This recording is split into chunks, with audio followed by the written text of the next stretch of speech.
에서 강해를 나가고 있는데요. 오늘은 2장 11절에서 15절까지 손으로 하지 않는 할례라는 제목으로 말씀을 나눠 보기를 원합니다.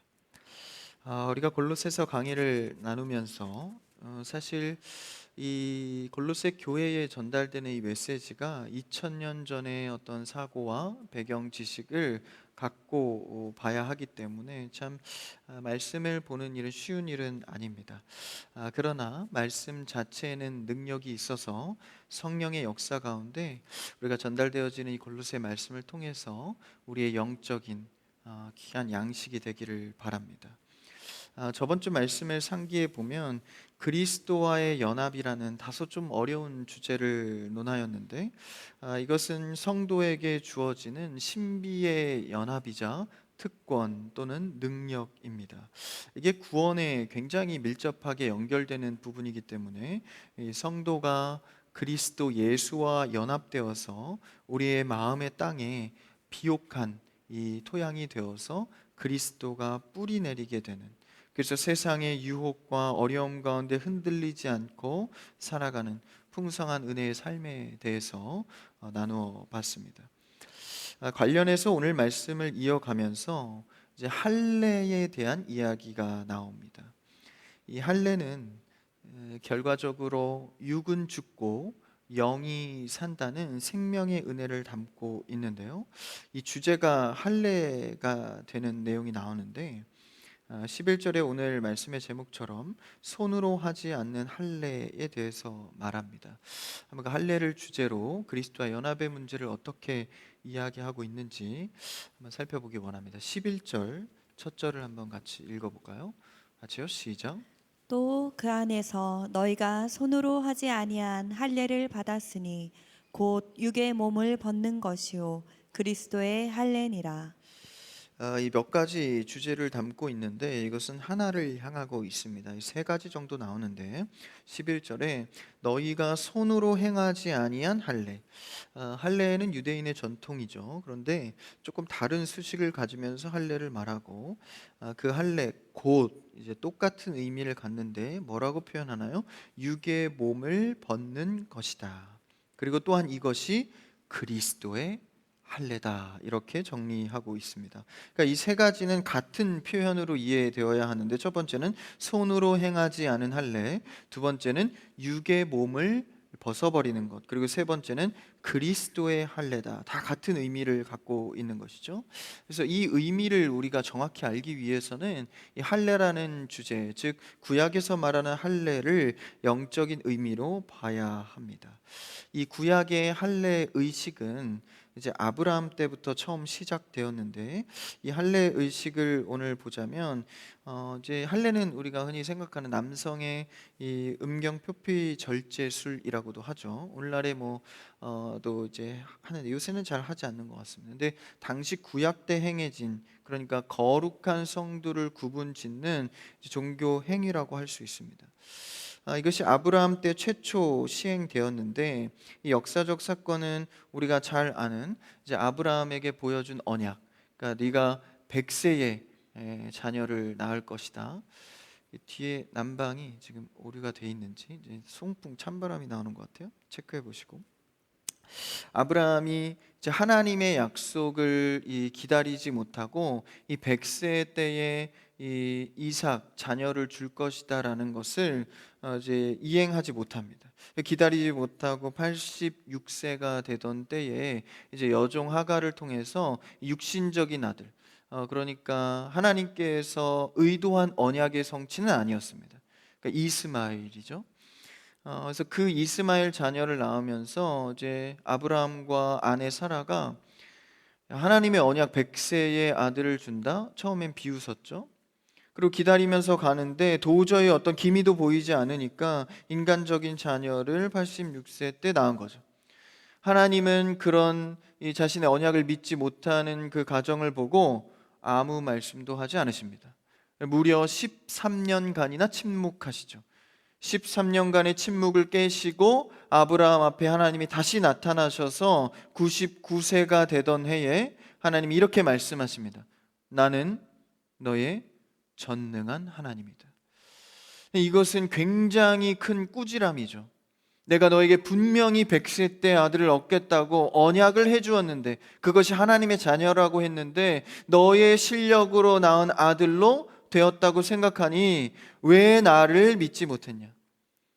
내가 약속을 이행하지 못할 것 같았냐? 너에게 자녀를 주지 않을 것 같았냐? 어떤 하나님인지 의심하였느냐? 나는 전능한 하나님이라. 여러분, 하나님은 우리에게 전능하신 하나님입니다. 나의 생각과 세상의 어떤 수많은 유혹과 의심과 그런 때에도 여전히 하나님은 전능하시다라는 것이죠. 그래서 큰 울림을 13년 만에 침묵을 뚫고 꾸지람과 혹은 하나님의 자기 계시 입장에서 드러내십니다. 그리고 그 결과값으로 하나님께서 무엇을 명령하냐면, 너와 너의 가정들 모든 남성들은 할례를 행하라. 너는 이제 육신에 대해서 죽었고 하나님의 영적인 선언으로는 이제 영의 사람으로서 새 생명을 선언하고 있는 것이죠. 육신의 노력으로 생산한 육신의 열매 이스마엘이 아니라 이젠 하나님의 방식과 약속으로 주시는 이삭으로 살아라 라고 천명하고 있는 것입니다. 이스라엘은 자신의 노력으로 한 율법주의적 수고의 결과이고, 이삭은 약속의 성취로 만들어낸 하나님의 열매입니다. 여러분, 하나님의 이삭의 열매를 맺는 신앙생활하기를 축복합니다. 때로는 더디고 안 될 것 같고 할 수 없을 것 같을 때에도 전능한 하나님께서는 그 일을 행하신다라는 것이죠. 우리에게 필요한 것은 믿음과 충성입니다. 그래서 하나님의 언약을 믿고 계속해서 순종해서 기다리다 가면 얻게 되는 것이 이게 진짜인 것이죠. 이게 귀한 것입니다. 그래서 이 할례의 의식은 하나님의 육신적인 우리의 모습을 내려놓고 하나님의 언약을 신뢰하는 태도를 말합니다. 그러니까 이제 전과 달라지겠다는 의식인 것이죠. 여러분, 우리는 구원받은 사람으로서 하나님 앞에 할례 의식의 신앙을 갖는 여러분 되기를 축복합니다. 달라졌다라는 거예요. 그래서 우리가 신앙인으로서 달라지면 이제 삶의 모습과 언행들이 달라집니다. 저도 좀 많이 두드러졌던 것은 우리 한국 사람들이 이제 표현에 익숙하지가 않습니다. 가정에서도 이 표현이 굉장히 어색한 경우들이 많아요. 그래서 고마운 일을 고맙다고 잘하지 못하고 미안한 일을 미안하다고 잘하지 않습니다. 근데 저도 이제 느끼는 것이 참 신앙생활하면서 달라진 것이 표현법이 좀 달라졌습니다. 저도 이렇게 남성적인 부분들이 있어서 표현에 좀 서툽니다. 그래서 제가 미안하다고 하는 경우는 확실한 경우, 확실히 미안한 경우. 예를 들면 뭐 이런 물잔을 떨어뜨리거나 남에게 확실한 피해를 줬을 때 너무 미안하다 표현을 하지만, 좀 나를 방어하거나 내 자존심과 관련된 일들은 좀 애둘러 핑계를 대고 좀 다른 얘기를 하고, 근데 사실 그게 미안하다는 표현이긴 하지만 상대에겐 전달이 잘 안 되죠. 저도 예수님 믿고 정말 이 사역하고 이러다 보니까 참 고맙고 미안한 일들이 너무 많은 거예요. 귀한 일들도 많고. 그래서 입버릇처럼 자꾸 말을 하게 되는 것이죠. 사실 이 이유는요, 이제 우리가 할례 받은 백성으로서 이제 하나님 앞에 겸손해지다 보면요, 자신을 자꾸 낮추게 됩니다. 이 습관이 돼요. 그리고 상대를 위하게 되고 상대를 진짜 위한 일이 뭘까 고민하게 되는 것이죠. 이 할례 받은 백성들의 특징입니다. 그래서 자신을 낮춤으로 늘 미안한 거예요. 늘 고맙고. 그래서 여러분, 이 자녀들에게도요, 제가 팁을 하나 드릴게요. 정말 고맙다 미안하다 표현을 많이 하셔야 됩니다. 이제 어린아이들은 잘 몰라요. 그냥 이제 안아주는 게 미안하다 고맙다는 얘기인지 뭐, 그렇죠? 그리고 좀 왜 그랬어 이렇게 화내는 듯한 말이 사실은 이제 사랑한다는 표현이거든요. 근데 아이들은 잘 모릅니다. 저도 다 커서야 알았거든요. 그래서 아이들의 눈높이에 맞춰서요, 미안하다 고맙다는 말을 많이 하셔야 됩니다. 그래서 자녀들에게, 부모님들도 잘못 많이 하잖아요. 이럴 때 미안하다고 하셔야 됩니다. 야, 엄마가 몰랐다, 아빠가 몰랐다, 미안하다, 이렇게 해야 돼요. 그래서 우리가 그런 이 표현의 관계들 굉장히 중요합니다. 우리가 새 사람이 되었다는 것은 단순히 그냥 내 마음이 좋아졌다는 것이 아니라 삶의 모든 태도들이 달라지는 것이죠. 그래서 하나님의 언약을 믿고 순종해간 이삭의 열매를 거뒀듯이 우리가 할례 받은 자로서 이제 달라져야 돼요. 옛 자아와 육신적인 신뢰에 대해서는 죽고 하나님의 약속에 대해서 신뢰하는 것이죠. 그래서 다시 사는 삶에 대한 상징성을 나타내주고 있습니다. 그래서 11절에서 손으로 하지 않은 할례를 받았다. 당시의 유대인의 기준은 이제 손으로 할례 받은 것, 그러니까 유대인 모두는 그런 전통을 행해야 되는 것. 그런데 오늘 사도 바울은 골로새 성도들에게 새 지평을 열어줍니다. 이제 곧 육체의 옷을 벗고 그리스도로 할례를 받으라. 이 의미가 더 무엇일까요? 한번 좀 더 구체적으로 12절을 한번 더 읽어볼까요? 12절 시작. 너희가 세례로 그리스도와 함께 장사되고 또 죽은 자들 가운데서 그를 일으키신 하나님의 역사를 믿음으로 말미암아 그 안에서 함께 일으키심을 받았느니라. 네, 뒤에 난방을 계속 체크하시면 보셔야 됩니다. 12절에 보니까 이 할례를 이야기하다가 슬쩍 세례라는 주제로 바뀌면서 이 연결이 됩니다. 사실 이 할례와 세례는요 개념이 같습니다. 갑자기 할례 얘기하다 세례 얘기를 하는데, 그래서 다른 번역에 보면 할례 곧 세례로 이렇게 말하거든요. 그러니까 이 개념이 같다라는 것을 우리가 좀 알아야 되는데, 이 세례의 모형적인 그림이 이 구약에 나옵니다. 이 구약의 이스라엘 백성들이 애굽에서 빠져나와서 이제 문설주에 이 어린 양의 피를 바르고 하나님의 심판이 지나간 이후에 이제 홍해를 건너게 되죠. 이 홍해 건너는 장면을 성경에서는 세례를 받았다라고 표현합니다. 이 해석을 이제 고린도전서에서 해주고 있는데요. 고린도전서 10장 1절과 2절에 이렇게 전합니다. 한번 읽어볼까요? 시작. 형제들아, 나는 너희가 알지 못하기를 원하지 아니하노니 우리 조상들이 다 구름 아래에 있고 바다 가운데로 지나며 모세에게 속하다 다 구름과 바다에서 세례를 받고.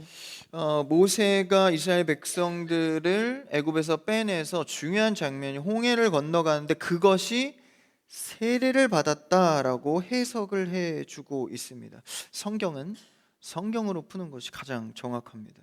애굽은 이제 옛 삶을 의미합니다.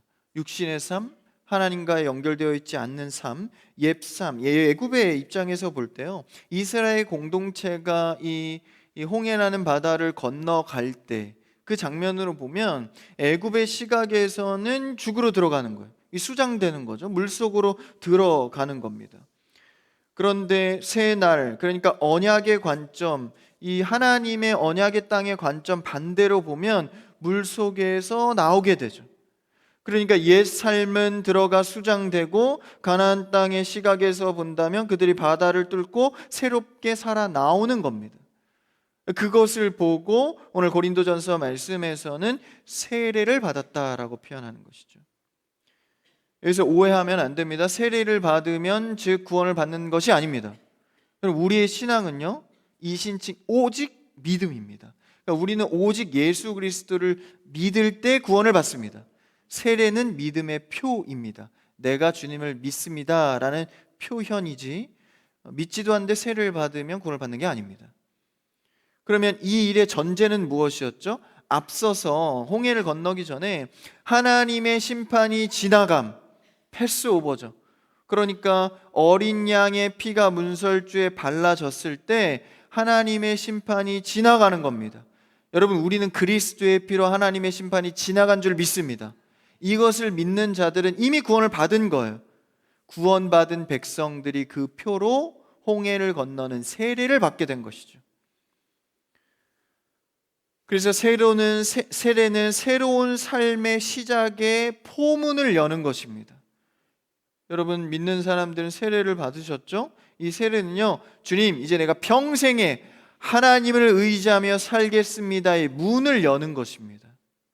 그래서 자녀를 낳으면 유아 세례로 하나님께 드리잖아요. 하나님께서 주신 하나님의 자녀입니다. 하나님 써 주시옵소서. 그렇죠? 그리고 그 아이가 이제 성인이 돼서 이제 만 15세인가 14세인가요? 넘었을 때 이제 입교, 자신이 스스로 고백을 하잖아요. 그래서 구원의 시효는 어린 양의 죽음이고 그 뒤에 우리의 삶에 하나님의 의지하는 삶의 시작은 할례와 세례입니다. 그러니까 이 세례의 성격과 할례는 똑같다라는 것이죠. 육신적인 모습은 죽고 이제 영적으로 사는 삶. 그래서 12절 할례를 통해서 예수님과 함께 묶여서 십자가에 죽었다라는 거예요. 여러분, 우리의 삶은 십자가에 못 박혀 예수님과 함께 죽은 줄 믿습니다. 육신의 삶은 죽은 거예요. 이미 끝난 겁니다. 그러니까 오해하시면 안 돼요. 예수님과 함께 우리의 죄는 못 박혀 해결이 된 겁니다. 그래도 조금 남아있지 않아요? 내가 죄를 짓는 거 보니까 좀 남아있는 것 같은데? 남아있지 않습니다. 예수 그리스도의 은혜 안에 들어온 자는 십자가로 모두 다 해결될 줄 믿습니다. 그런데 우리가 왜 죄를 짓죠? 그 문제는 뒤에서 좀 풀어가고, 우리는 옛 것에 대해서 이제 완전히 죽은 자예요. 그래서 새로운 생명에 대해서 살게 된 자이기 때문에 그렇게 출발해야 합니다. 그런데 우리에게 남아있는 시간이라는 영역 속에서 공중권세 잡은 자가 잠깐 이 땅을 지배하고 있습니다. 그래서 두 영역 사이에서 우린 지나가고 있죠. 이미와 아직 속에서, 이미는 뭐죠? 예수 그리스도로 인해서 우린 구원을 받았습니다. 근데 아직 예수 그리스도가 다시 오시기 전까지 이 땅을 밟고 살아갈 때는 이제 하나님 안에서 영적인 삶을 이루어 가고 있는 것이죠. 그러니까 이것이 동시성이기 때문에 우리 지성으로는 이해가 안 되지만 실제 그렇게 진행되고 있습니다. 그러니까 이룬 것을 이루어 가고 있다, 이렇게 됩니다. 문장으로는 이제 성립은 안 돼요. 이룬 것을 이루어 가고 있다, 이렇게 됩니다. 이게 우리가 실제 믿고 살아가는 영적인 세계입니다. 사도 바울은 이를 육의 몸을 벗는 것이라고 표현했죠. 육의 몸은 단순히 죄의 본성을 벗는다고 말하지만 사실 조금 추상적입니다. 그래서 본성을 벗는다는 의미도 있지만 여기서는 죄에 대한 언급을 한 게 아니라 육이라고 말을 했습니다. 이것은 우리가 그리스도를 만나기 전에 맺고 있던 옛 모습을 의미합니다. 그러니까요, 우리가 이제 인간관계로 예를 들어보면 인간관계의 환경은 우리가 늘 바뀝니다. 예를 들어서 내가 학생일 때는 학창 시절에 친했던 친구들이 있고요. 이제 직장 생활을 하게 되면 또 직장의 문화 속에서 이 관계들이 다 바뀝니다. 그리고 또 언제 많이 바뀌죠? 결혼을 하고 가정을 이루게 되면 또 관계가 다 바뀝니다.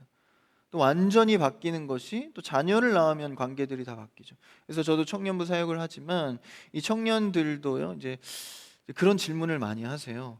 어디까지가 도대체 청년입니까? 저도 마음 많은 청년인데 마음 많은 청년이라고 들을 수는 없지만 근데 여타 교회들이 좀 커지기 시작하면 청년들이 많아지면 뭐 직장인반, 대학생반 이렇게 갈리긴 합니다. 근데 저희는 뭐 그 정도는 아니기 때문에 이제 다 같이 이렇게 관계를 하는데, 이제 그래도 저희 청년부는 명확한 기준이 한 가지 있어요. 자녀를 낳으면 가져야 됩니다. 그게 왜 그러냐면 제가 보니까 자녀를 낳으면 더 이상 교제가 안 되는 건 아니지만 많이 힘들더라고요. 완전히 환경이 다 달라지니까. 그것을 인정하지 못하면 이 관계에 어려움이 발생합니다. 여러분, 이제 내가 상황이 달라지면서 달라지는 관계들을 인정을 하셔야 됩니다. 그게 건강하거든요. 근데 완전히 내 환경은 달라졌는데 중학생처럼 관계를 자꾸 하기를 원하면 삶이 괴로워지기 시작합니다.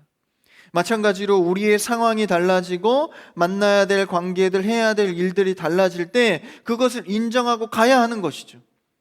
그런데 자꾸 과거에 얽매여서, 물론 과거의 영향이 너무 커서 그래서 얽매이는 것은 사실이지만 시간이 지날수록 그 관계는 달라져야 합니다. 이 시절 인연이라고 하죠. 자꾸 어렸을 때의 관계에 집착을 하시면 안 됩니다. 달라진 거죠. 그래서 새로운 관계들의 소중함도 생각할 줄 알아야 하는 것이죠. 마찬가지로 우리가 그리스도를 만나고 세례를 받고 할례를 받은 자로서 새 지평이 열려지면 관계와 시간과 에너지가 달라지는 겁니다.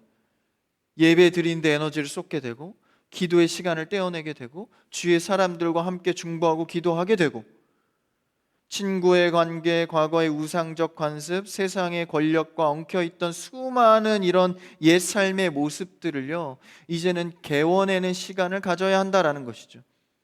그런데 이런 옛날의 연대들이 영향력이 너무 강하기 때문에 자꾸 치고 들어오면서 영적으로 영향을 주는 것이죠. 그렇지만 임이라는 그리스도의 확신의 구원이 있기 때문에 우리는 흔들리지 않는 겁니다. 아니, 흔들리지 않아야 됩니다. 다시 말하면 흔들린다는 것은 그리스도의 임의의 구원의 지금 은혜가 부족하다라는 거예요.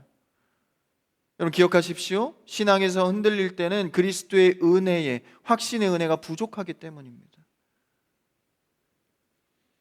그래서 우리는 옛날의 연대를 벗어버리고 예수 그리스도의 연대 속으로 들어와야 합니다. 이미 옛것에 대해서는 죽었고 새로운 생명의 영역으로 들어왔기 때문입니다. 옛 습관의 영향력 속에서 이제는 다시 그리스도의 힘으로 살아가는 여러분 되시기를 축복합니다. 그래서 우리는 새로운 모습의 삶으로 변화되어 가는 중이기 때문에 이제 옛 사람, 옛 연대에 대한 영향으로부터 계속해서 바꿔내야 됩니다. 우선순위도 바꾸셔야 되고 언어도 바꾸셔야 되고 관계도 바꿔내야 됩니다. 내가 영적으로 영향을 받고 힘든 관계들이 있다면 다시 생각하셔야 됩니다. 우선순위와 에너지를 바꿔내는 것이죠. 그래서 영적인 이관을 해야 됩니다. 이 영적인 이관이라는 말은 우리의 삶의 모든 시간표와 우선순위를 새롭게 해야 한다라는 것이죠.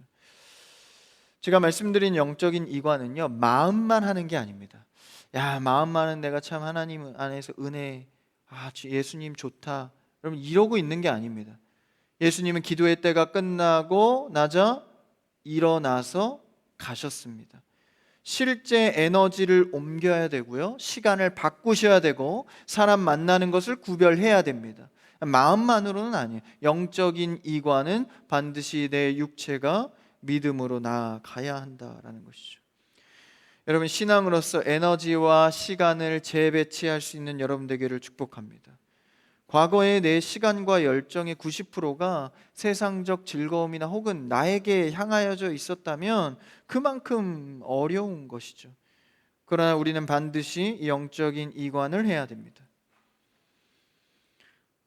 사람에 따라 다르죠. 하나님께서는 갑작스럽게 이관시키는 경우도 있어요. 막 충격적인 경험들을 하고 그것도 은혜스럽지만 사실 대부분은 일상의 영역 속에서 하나님께서 계속해서 변화시켜 가시죠. 그래서 우리는 예배에 힘쓰고 목장 모임에 참여하고 성도의 교제와 말씀의 자리에 나와 거하는 것, 옛 연대감에서 이제 새 생명의 연대감으로 시간표를 바꾸는 것입니다. 영을 예배 드리는 것이요, 단순한 어떤 종교적인 행위일지 모르지만 실제로 옛 연대에서 새 생명으로 가는 연대에서 가장 중요한 역할을 합니다. 이 힘이 가장 큽니다. 여러분 예배 시간 잘 지켜가는 여러분 되길 축복합니다. 25년으로는 끝났어요. 26년도에 다시 결심하면 됩니다. 안 되시는 분들은 이제 항상 이런 잔소리는 잘 나오시는 분들만 듣죠. 주변에 전파하세요. 26년도에 우리 같이 예배해보자. 결심을 또 하는 겁니다. 그래서 교회의 중심으로 사는 것이 사실 가장 새 생명으로 사는 것의 가장 쉬운 방법입니다. 나 혼자 하려고 해보세요. 얼마나 힘듭니까? 우리의 영혼의 주인이신 예수님을 정면으로 만나는 순간이죠. 죽어있던 영의 감각이 깨어나는 것. 그래서요, 영적인 사람들, 할례 받은 사람들은요, 왠지라는 이 느낌이 굉장히 중요해요. 왠지 교회 가고 싶다. 왠지 오늘 말씀 듣고 싶다. 왠지 내가 기도를 드리고 싶다. 이게 영적인 영향력들이거든요. 그래서 여러분 평일에도요, 그냥 문득문득 교회를 자주 오십시오. 그래서 교회 오면 우리 전사님도 계시고 간사님도 계시고 저도 있거든요. 오시면 그냥 왠지 오시는 분들 간혹 있어요. 우리 청년들 중에서도 그냥 와요. 그래서 그냥 왠지 오고 싶어서 왔대요. 기분이 너무 좋아요. 그래서 오다가 그냥 들렸대요. 와야 될 것 같아서. 그래서 제가 이제 한 번씩 사무실에 있다가 아무 생각 없이 CCTV를 한 번씩 보거든요. 그럼 이제 저분이 이렇게 돌아다니시구나 이렇게 보여요. 괜히 좋아요. 아, 저분이 또 오셨구나, 이렇게 지나다니시는구나, 다 보이는 거든요. 요새 화질이 좋아서 또 잘 보입니다. 여러분, 평일에도요, 그냥 왠지 교회 가고 싶다, 이 마음을 따라가 보세요. 왠지 오늘 예배 드리고 싶다. 그 속에 은혜가 있는 줄 믿습니다. 하나님께서는 영적인 사람들에 주시는 영향력들이 있다라는 거예요. 이 그리스도라는 이름을 통하여서 우리에게 주시는 은혜, 새 문을 여는 것이죠. 그래서 마지막으로 우리 13절 14절에 보면 예수님의 이 승리에 참여된 자다라는 것을 이렇게 표현합니다. 한번 읽어볼까요? 13, 14절 시작. 또 범죄와 육체의 무할례로 죽었던 너희를 하나님이 그와 함께 살리시고 우리의 모든 죄를 사하시고 우리를 거스르고 불리하게 하는 법조문으로 쓴 증서를 지우시고 제하여 버리사 십자가에 못 박으시고. 이것은 예수 그리스도의 십자가를 통해서요, 모든 죄가 사해졌다는 결론을 이야기합니다. 그러니까 세상의 연대 어떤 영향력들과 어려움을 받는다 할지라도 두려워하지 말아라. 이미 너희를 정죄하는 율법주의적인 사고들은 십자가에 다 못을 박았다. 그것을 뭐라고 14절에 표현합니까? 법조문과 증서들, 율법주의적으로 너희를 괴롭히는 것들, 야, 이거 내가 지켜야 되는데, 이건 하지 말아야 되는데, 얼마나 이게 귀찮게 하고 옥죄고 죄스럽게 만듭니까? 그로부터 자유하다는 거예요. 그리스도가 십자가에 못 박힘으로 모든 죄를, 모든 이 증서들을 무력화시켰다.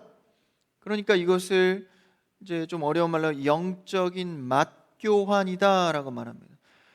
여러분, 예수님께서 우리 죄를 담당하신 것은요, 맞교환하신 겁니다. 그러니까 아예 통째로 교환을 하신 거예요. 그러니까 정죄받을 것이 없는 것이죠. 주님의 십자가에서 사탄의 공격을 무장해제시키셨고 예수님은 승리의 장군이 되셨습니다. 그래서 하나님께서 말씀하신 율법은 뭡니까? 유죄 판결문이죠. 우리의 결과값은 유죄입니다. 그런데 십자가를 통해서 폐기됐다라는 거예요. 법적인 요구를 충족시키고 이제는 포로의 신세에 불과했던 우리가 승리의 행렬에 끼게 되는 것이죠. 그래서 그 개선 행렬에 우리는 참여한 자다라는 것을 이제 마지막 15절에서 이렇게 말씀합니다. 한번 읽어볼까요? 시작. 통치자들과 권세들을 무력화하여 드러내어 구경거리로 삼으시고 십자가로 그들을 이기셨느니라. 무력화하여 구경거리로 삼으시고, 이제 당시에 로마 장군들이 승전을 하면요, 포로들을 줄지어서 데리고 가면서 이제 개선 행진을 합니다. 그러니까 승리했다는 걸 표면적으로 드러내는 것이죠. 이 트리움푸스라는 이미지를 차용한 건데, 그러니까 누구나 이 개선 행렬이라고 한다면 다 그런 장면을 인식합니다. 사탄은 십자가에서 예수님을 패배시켰다고 생각하지만 사실 결론적으로는 반대다라는 거예요. 오히려 하나님의 십자가를 통해서 사탄의 이 참소의 권한을 완전히 박탈시키시고 패배시키셨다라는 것이죠. 여러분, 우리는 하나님의 개선장군 행렬에 동참된 자인 줄 믿습니다. 이미 여러분이 가고 있는 신앙의 길은요, 예수님 따라가고 있는 승리의 길이다라는 거예요. 간혹 가다가 이런 의심이 들고 좀 공격을 받기도 하지만 여러분의 행렬은 이미 정해진 승리의 길입니다. 두려워하지 마시고 담대하십시오. 주눅 들지 말고 세상 앞에 당당하십시오. 왜냐하면 세상의 기준대로는 우리를 이해할 수 없고 세상의 기준대로는 이 공격받기 일수다라는 것이죠. 그러나 이미 이긴 싸움을 우리는 확인하는 길 정도밖에 되지 않습니다. 여러분 스스로 짓는 이 죄스러운 마음들 그리스도 십자가 앞에 못 박으시고 복음의 자유함을 누리시기를 축복합니다. 그래서 우리가 고민해야 될 것은요, 죄에 눌려서 어두운 마음을 갖는 게 아니라요, 야, 이제 내가 새 사람이구나. 그러면 어떻게 내가 살아가야 할까? 앞을 보십시오. 이전 것은 지나가고 그리스도의 승리의 표대를 향해서 나아가는 겁니다. 야, 이제 내가 무슨 일을 할까? 죄의 사망의 종로를 타던 자리에서 새 생명의 자리로 옮겼으니 내가 이제 어떻게 살아야 될까? 그 행복한 고민 속에서 그리스도의 자녀로 살아가는 여러분 되기를 축복합니다. 그 개선 행렬에 서 있는 우리가 말이죠. 그래서 어디서든지 그리스도의 향기를 드러내기를 주저하지 마시고 그리스도의 표대를 향하여서 당당하게 전진한 여러분 삶과 가정이 되기를 축복합니다. 그래서 이 밤 기도하실 때요, 주님, 그리스도의 은혜가 우리 가운데 먼저 충만케 하여 주시옵소서. 주님만을 따라갈 때 내 마음에 죄스러운 마음이 아니라 그리스도를 위하여 어떻게 살까? 기쁨의 기대 속에 살게 하옵소서. 오늘 이 밤 세례와 할례 받은 우리가 그리스도의 은혜로 충만케 되어서 하나님을 온전히 따라가는 여러분의 삶과 가정이 되기를 주님의 이름으로 축원합니다.